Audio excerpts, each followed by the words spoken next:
I'm starting an outside rolling turn. I need to find a reference at 45 degrees on my right. I start with right rudder, left aileron and forward stick, aiming to be at 22 degrees from the original axis at knife edge.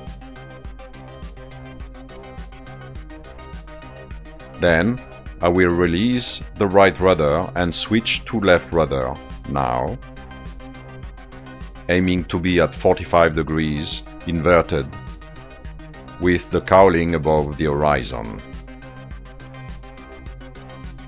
Then I will start to use backstick pressure, aiming 67 degrees at knife edge.